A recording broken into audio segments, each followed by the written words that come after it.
এটা কি বলুন দেখি? এটা অনেকের কাছে পছন্দের খাবার আবার অনেকের কাছে অপছন্দেরও। এটা নিয়ে আমি পরে কথা বলছি। তবে তার আগে থাকছে আপনাদের জন্য একটি মজাদার বিকেলের নাস্তার রেসিপি। এই ব্যাটারটা মূলত কাউনের চালের ব্যাটার। কাউনের চাল অনেকের কাছে পরিচিত আবার অনেকের কাছে অপরিচিতও হতে পারে। কারণ এখন তো কাউন বাজারে দেখাই যায় না। কিন্তু একটা সময় এটা খুবই জনপ্রিয় একটা শস্য ছিল। আমাদের বাসায় কাউন সবসময় আনা হয় কারণ আম্মু কাউন খেতে অনেক পছন্দ করে। কাউনের পায়েস, কাউনের ভাত, কাউনের জর্দা, কাউনের এইরকম নানা রকম পিঠে, যেমন আজকে তৈরি করা হবে কাউনের চিতই পিঠে। তো কাউনের চালটাকে আম্মু সারা রাত ভিজিয়ে রেখেছিল, তারপর এটাকে ব্লেন্ড করে এমন একটা ব্যাটার তৈরি করে নিয়েছে। এখানে দিয়েছে খুব সামান্য পরিমাণ চালের গুঁড়ো আর সামান্য পরিমাণ লবণ। এরপর এই ব্যাটারটা ঠিক এইভাবে চিতই পিঠার ব্যাটার যেমন হয় ঠিক সেই থিকনেসে গুলিয়ে এইরকমভাবে চিতই পিঠার মতো করেই মাটির খোলায় ভেজে নিতে হবে তেল ছাড়া। তো এই ব্যাটারটার মধ্যে কাউনের চালের পরিমাণ রয়েছে প্রায় 90%, আর চালের গুঁড়ো খুবই সামান্য, ওই 9 থেকে 10%-এর মতো চালের গুঁড়ো, আর লবণ তো স্বাদ মতো।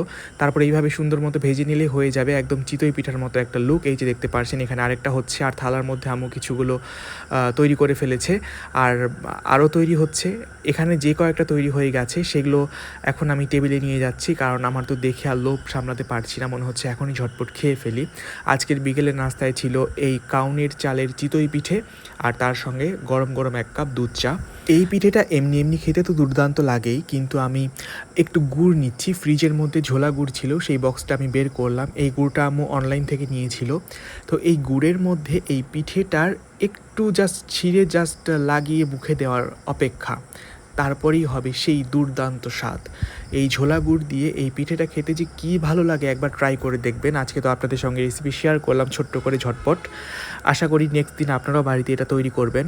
কাউনের চাল যে কোনো মুদিখানার দোকানেই পেয়ে যাবেন, যদিও বা সব দোকানে পাওয়া যায় না, একটু খোঁজাখুঁজি করলে ইনশাল্লাহ পেয়ে যাবেন। তারপর এইরকম মজাদার কাউনের চালের চিতই পিঠে বানিয়ে এইভাবে ঝোলা গুড় দিয়ে জাস্ট মেখে মেখে খাবেন, অসাধারণ স্বাদ এক কথায়।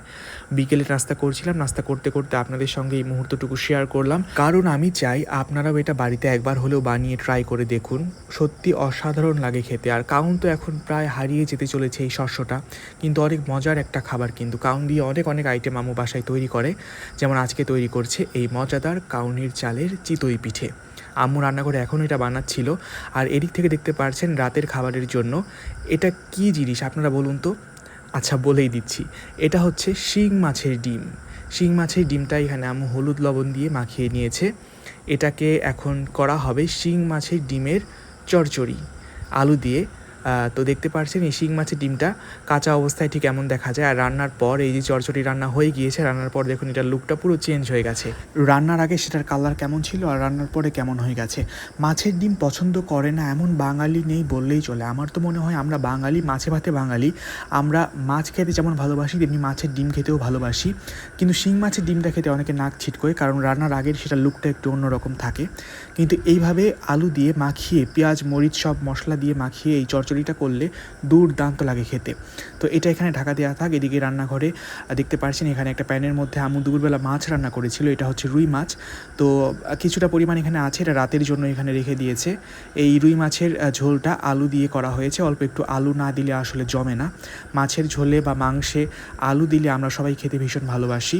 আর এপাশ থেকে দেখতে পাচ্ছেন এই প্যানটার মধ্যে রয়েছে ঢ্যাঁড়স ভাজি। তো সব কিছু মিলিয়ে আপনাদের সঙ্গে শেয়ার করে ফেললাম আজকে বিকেল থেকে রাতের এই সুন্দর সুন্দর মুহূর্তগুলো।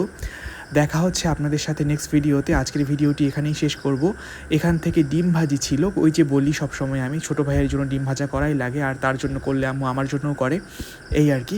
তো যাই হোক, এই যে ডাইনিং টেবিলের মধ্যে সেই মাছের ডিমটা আছে, এটা দিয়ে ভাত খাবো এখন। আর আজকের ভিডিওটি এখন শেষ করব। তবে যেতে যেতে একটা ছোট্ট টিপস থাকবে আজকে আপনাদের জন্য, সেটা হলো অনেক সময় দেখা যায় চিনির বয়মের মধ্যে পিঁপড়ে হয়।